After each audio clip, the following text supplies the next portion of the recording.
Hello प्यारे बच्चों, कैसे हैं आप लोग प्यारे।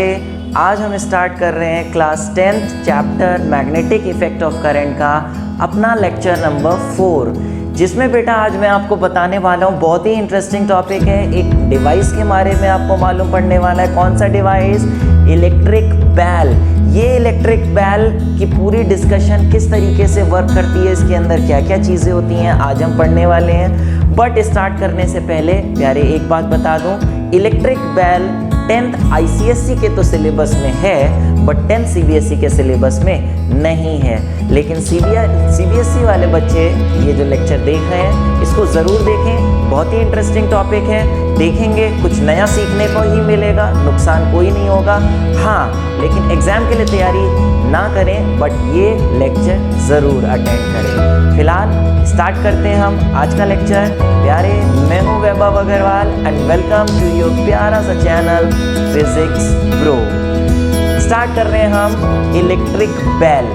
प्यारे, इलेक्ट्रिक बेल क्या चीज़ होती है? आपने देखा होगा कि कई स्कूल्स में, ऑफिसेज में, कई जगह इस तरीके की आपने घंटी देखी होगी लगी हुई, जो स्विच ऑन करते हैं तो इस तरह टन टन टन टन टन टन इस तरीके से आवाज़ करती है।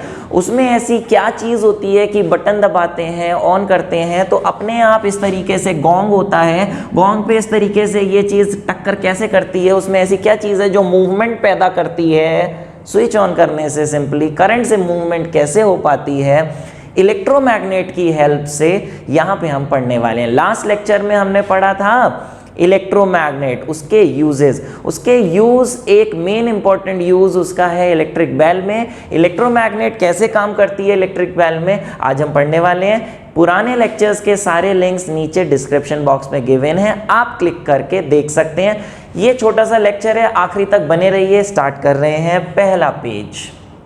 प्यारे, use of electromagnet in an electric bell. सबसे पहले हम बात करेंगे इसके पार्ट्स की, कि इसमें कौन कौन से पार्ट्स होते हैं। प्यारे बच्चे, आपने देखा होगा, ये मैंने इस तरीके से एक्चुअल फोटो दिखा रखी है। इस तरीके से ये क्या क्या इसमें पार्ट्स होते हैं उसको हम एक्सप्लेन करने वाले हैं। प्यारे, मेन पार्ट्स में सबसे पहले है आपकी यू शेप्ड इलेक्ट्रोमैग्नेट। आप देखिए इस तरीके से यहाँ पे एक इलेक्ट्रोमैग्नेट होती है, एक ये इस तरीके से जो पूरा लगा हुआ है, इस तरीके से स्टील वगैरह का होता है, इसे हम कहते हैं गोंग। इसी से टक्कर जब होती है तो इससे आवाज़ निकलती है, जैसे आपने साइकिल की घंटियों में देखा होगा, उसमें भी इस तरीके से कुछ लगा होता है, इसे बोलते हैं गोंग। और ये जो टक्कर मारता है इसे हम कहते हैं हैमर। अगर डायग्राम की बात करें तो प्यारे, इस तरीके से ये डायग्राम आपको कॉपी पे बनाना है, प्रैक्टिस करनी है, एग्जाम में ये आता है बनाने को। तो देखिए इसमें ये हो गई आपकी क्या, एक तो यू शेप्ड इस तरीके से इलेक्ट्रोमैग्नेट, ये यू शेप्ड इलेक्ट्रोमैग्नेट। दूसरा हो गया सॉफ्ट आयरन आर्मेचर ए। सॉफ्ट आयरन की ये इस तरीके से एक यहाँ पे स्ट्रिप लगी होती है प्यारे, इस तरीके से एक मान लें एक पतली सी स्ट्रिप होती है स्केल की तरह, सॉफ्ट आयरन की बनी होती है। इसका क्या काम होता है वो तो देखेंगे, अभी सिर्फ पार्ट्स बता रहा हूं। ये ब्लैक कलर की, इसे हम कहते हैं सॉफ्ट आयरन आर्मेचर ए। दूसरा इसमें एक है हैमर एच, जो मैंने यहाँ बनाई है इस तरीके से, ये हैमर है।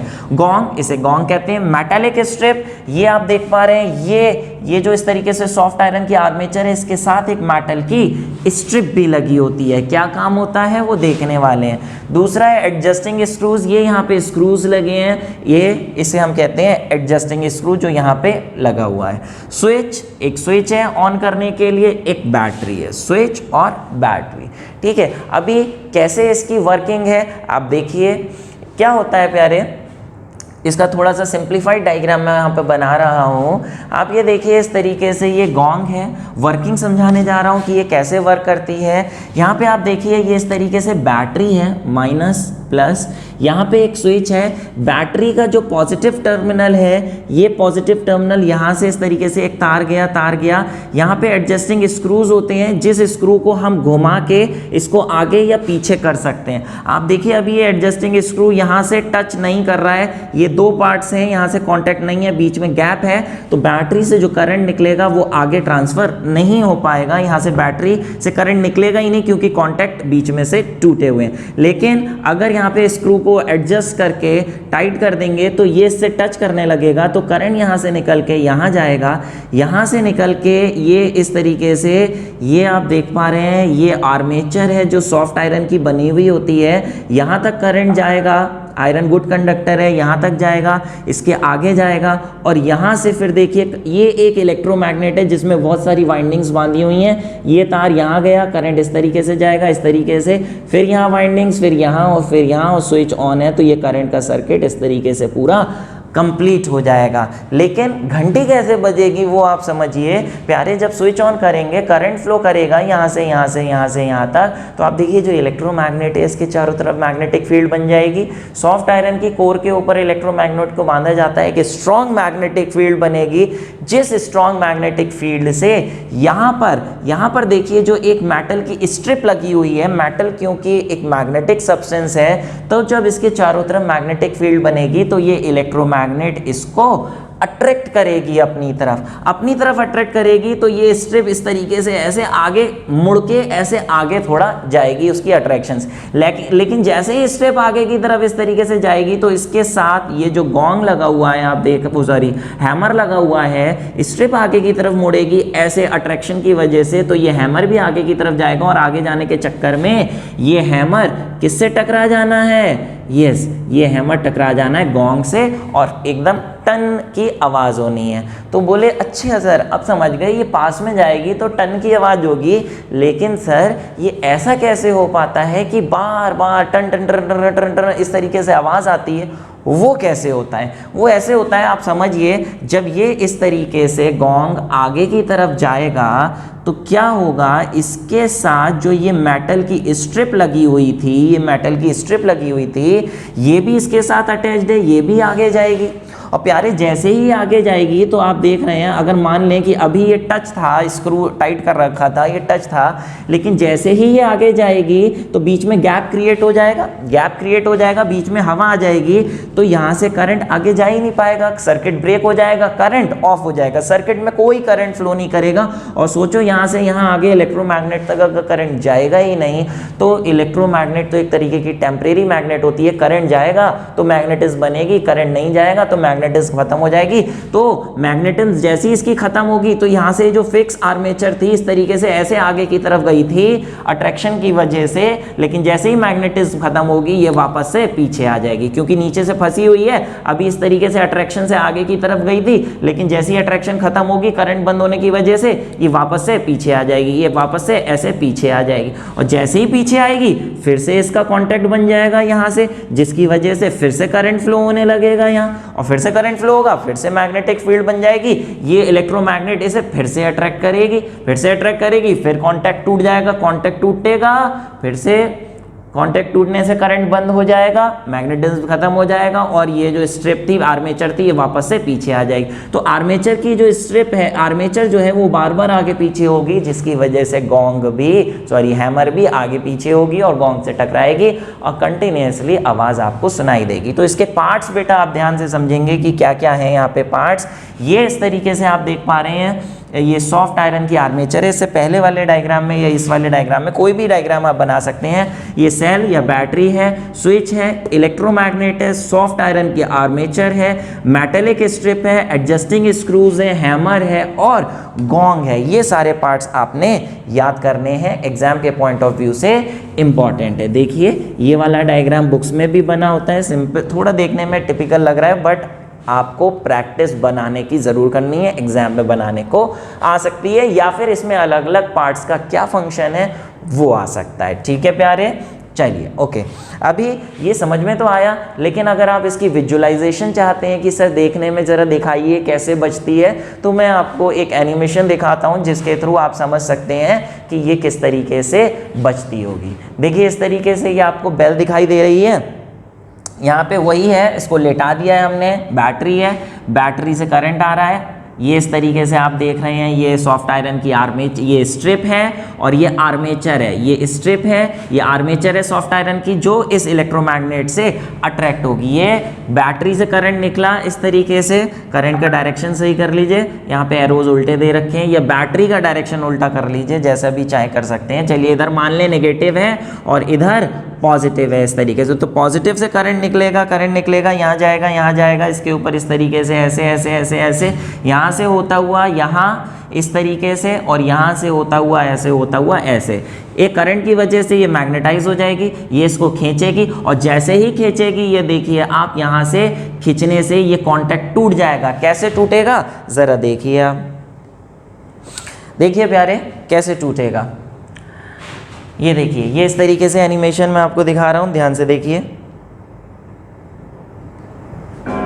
ये देखिए, ये इस तरीके से आप देख पा रहे हैं प्यारे, ये करंट फ्लो कर रहा है, ये करंट फ्लो करने से मैग्नेटिक फील्ड बनी, ये अट्रैक्ट हो रही है, लेकिन जैसे ही अट्रैक्ट होके इधर की तरफ आ रही है, देखिए कांटेक्ट टूट रहा है, कांटेक्ट टूटने से मैग्नेटिज्म खत्म हो रही है, ये वापस जा रही है, स्प्रिंग लगा हुआ है जो इसे वापस खींच रहा है, लेकिन जैसे ही वापस जा रही है वैसे ही कनेक्ट हो जा रही है, करंट फ्लो होने लग रहा है, खींच रही है, इस तरीके से कंटिन्यूसली ये आगे पीछे इस तरीके से प्यारे ये होती जाएगी। तो आप समझ पा रहे हैं किस तरीके से काम हो रहा है। ओके प्यारे, जो भी अभी पढ़ा समझ पा रहे हैं, ठीक है। अभी जो भी हमने पढ़ा उससे रिलेटेड एक आध क्वेश्चन इलेक्ट्रिक बेल से जल्दी से देख लीजिए।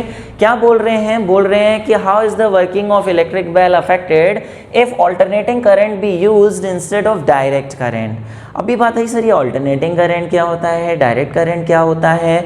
बेटा इसी चैप्टर के आगे के लेक्चर्स में पूरा एक टॉपिक है जिसमें मैं एक्सप्लेन करने वाला हूँ, लेकिन अभी के लिए आप याद कर लीजिए क्या बोल रहा हूँ।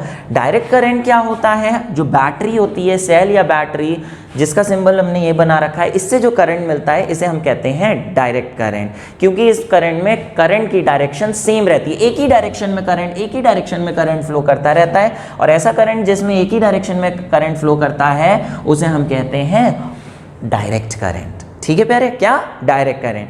ऑल्टरनेटिंग करंट क्या होता है, ऐसा करंट जिस करंट को किसी वायर में फ्लो कराया जाए तो उसमें करंट की डायरेक्शन बार बार चेंज होती रहे, कभी ऐसे कभी ऐसे, ऐसे करंट को हम कहते हैं ऑल्टरनेटिंग करंट। घर में जो हमारे करंट आता है बेटा वो ऑल्टरनेटिंग करंट होता है। आपको पता है 1 सेकंड में करंट की डायरेक्शन चेंज होती है कितनी बार, 1 सेकंड में 100 बार, 1 सेकंड में 100 बार करंट की डायरेक्शन चेंज हो जाती है, इसे हम ऑल्टरनेटिंग करंट कहते हैं। लेकिन अगर यहाँ पे ये बैटरी ली है बेटा, बैटरी से करंट निकल रहा है डायरेक्ट करंट, यहाँ घर में जो हमारा आ रहा है ऑल्टरनेटिंग करंट, यहाँ पे आप देखिए अगर बैटरी ली है इस तरीके से, इसमें करंट एक ही डायरेक्शन में फ्लो होता जाएगा, ये मैग्नेटिज्म प्रोड्यूस करेगा जिसकी वजह से सॉफ्ट आयरन की आर्मेचर अट्रैक्ट होगी और ये गोंग काम करेगी, बेल काम करेगी। बोले अगर इसकी जगह ऑल्टरनेटिंग करंट लगा दें तो क्या ये काम करेगी या नहीं करेगी, मतलब अगर करंट का डायरेक्शन इसमें बार बार चेंज हो तो क्या ये गोंग बजेगी कि नहीं बजेगी। तो आप पहले इसके लिए समझिए, जैसे इलेक्ट्रोमैग्नेट में प्यारे हमने आपको बताया था कि इस तरीके से हमने डायरेक्ट करंट बैटरी लगा के आपको इलेक्ट्रोमैग्नेट समझाइए या सोलेनॉइड समझाइए, इसमें करंट इस तरीके से बेटा ये डायरेक्ट करंट है, एक ही डायरेक्शन में करंट फ्लो करता रहेगा, बैटरी है तो बैटरी के हमेशा पॉजिटिव टर्मिनल से करंट निकलता रहेगा, ऐसे जाएगा। मान लें क्लॉक फेस रूल से निकालेंगे, मान लें इधर साउथ पोल बन गया, इधर नॉर्थ पोल बन गया, तो इधर हमेशा साउथ पोल बना रहेगा, इधर हमेशा नॉर्थ पोल बना रहेगा। तो अगर इसके पास अगर हम एक कोई सॉफ्ट आयरन, अगर हम कोई एक आयरन की कोई भी मैग्नेटिक सब्सटेंस लाएं तो बेटा मैग्नेटिक सब्सटेंस इससे क्या होगा, अट्रैक्ट होगा या नहीं होगा, बिल्कुल अट्रैक्ट होगा। ये एक मैग्नेट बन जाएगी, मैग्नेट जो है आयरन की नेल्स को या किसी भी मैग्नेटिक सब्सटेंस को अपनी तरफ अट्रैक्ट करेगी। ठीक है प्यारे, ये अट्रैक्ट करेगी। आप देखिए ये जो इस तरीके से है, यहाँ पे डायरेक्ट करंट लगाया तो ये अट्रैक्ट कर रही है, लेकिन अगर इस डायरेक्ट करंट की जगह डीसी की जगह अगर हम एसी लगा देते तो क्या ये बेटा अट्रैक्ट करेगी कि नहीं करेगी। बेटा आप देखिए डायरेक्ट करंट की जगह अगर ऑल्टरनेटिंग करंट लेंगे तो क्या होगा, ऑल्टरनेटिंग करंट में पोलैरिटी बार बार चेंज होगी, करंट की डायरेक्शन चेंज होगी, कभी करंट ऐसे जा रहा है, कभी ऐसे जा रहा है, कभी ऐसे जा रहा है, कभी ऐसे जा रहा है। 1 सेकंड में 100 बार करंट की डायरेक्शन चेंज होने की वजह से पोल्स भी चेंज होंगे। हमने पढ़ा था अगर करंट की डायरेक्शन उल्टी कर दें इलेक्ट्रोमैग्नेट में या सोलेनॉइड में तो पोल्स भी उल्टे हो जाते हैं, मैग्नेटिक फील्ड भी उल्टी बनने लगती है। अगर इधर की तरफ करंट जा रहा था, साउथ नॉर्थ था, तो उल्टा करंट अगर जाएगा तो इधर नॉर्थ इधर साउथ बन जाएगा। और सोचिए 1 सेकंड में 100 बार करंट की डायरेक्शन चेंज होगी तो 1 सेकंड में 100 बार पोलैरिटी चेंज होगी। पोलैरिटी चेंज होने से 100 बार पोलैरिटी चेंज होने से क्या ये आयरन की जो नेल है, आयरन का ऑब्जेक्ट मैग्नेटिक ऑब्जेक्ट है, ये अट्रैक्ट होगा कि नहीं होगा। ऑब्वियसली होगा बेटा, चाहे इधर साउथ पोल बने चाहे नॉर्थ पोल बने, चाहे 1 सेकंड में कितनी बार भी पोलैरिटी चेंज हो, लेकिन ये कोई ना कोई पोल तो बना ही रहेगा ना। तो बेटा चाहे साउथ हो चाहे नॉर्थ हो, मैग्नेट जो है ये वाली जो खुद एक मैग्नेट बन गई है, ये आयरन ऑब्जेक्ट को तो अट्रैक्ट करेगी ही करेगी ना।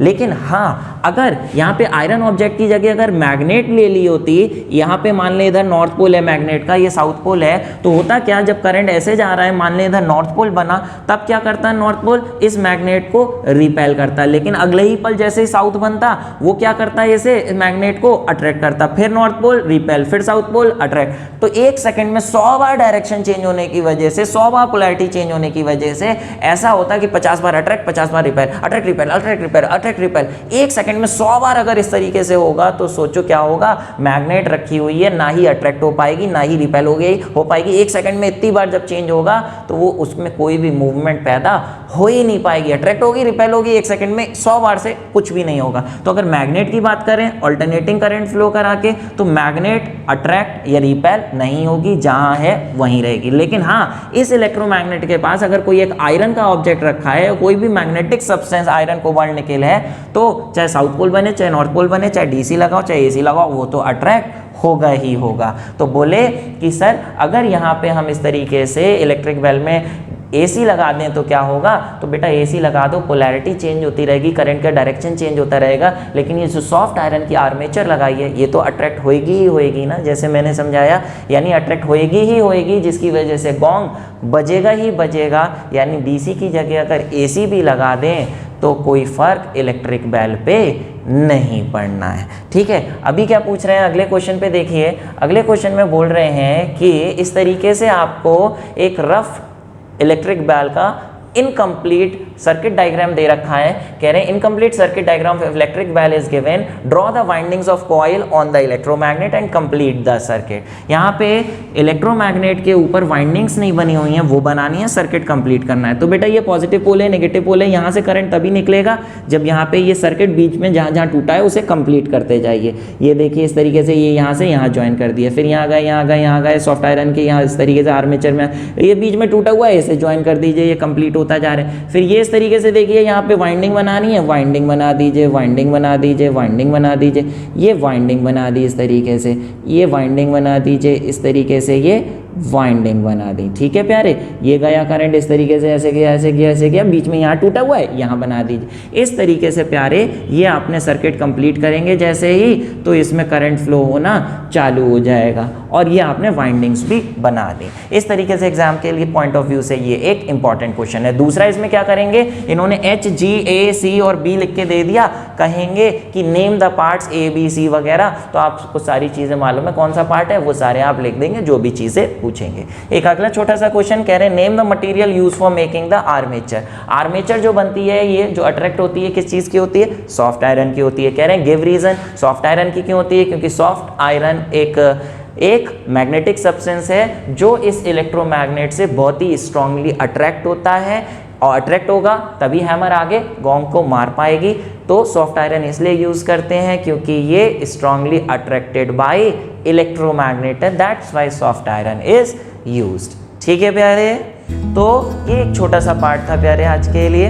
उम्मीद है समझ में आया होगा, समझ में आया है, अच्छा लगा है, सारी चीज़ें क्लियर हो गई हैं। तो प्यारे अभी के अभी आगे जाने से पहले एक लाइक मार दीजिए पॉज करके, ताकि ये वीडियो थोड़ा सा आपकी हेल्प से ऊपर आ जाए और आपके जैसे भाई बहन इसको आसानी से देख पाएँ, और इस बहाने आप कहीं ना कहीं मुझे भी सपोर्ट करेंगे। फिलहाल प्यारे आज के लिए इतना ही। इसके अगले लेक्चर में बहुत इंपॉर्टेंट टॉपिक हम पढ़ने वाले हैं, फ्लेमिंग्स लेफ्ट हैंड रूल पढ़ने वाले हैं, force on a current carrying wire placed in magnetic field. बेहद इंपॉर्टेंट टॉपिक है, लिंक नीचे प्रोवाइडेड है, उस पर क्लिक करके आप आगे जा सकते हैं। लेकिन इस चैप्टर का सबसे इंपॉर्टेंट टॉपिक अब आने वाला है, बने रहिए अगले चैप्टर अगले लेक्चर के लिए। फिलहाल आज के लिए इतना ही। Thank you very much, all the best, stay happy, stay blessed, and मिलते हैं अगले लेक्चर में।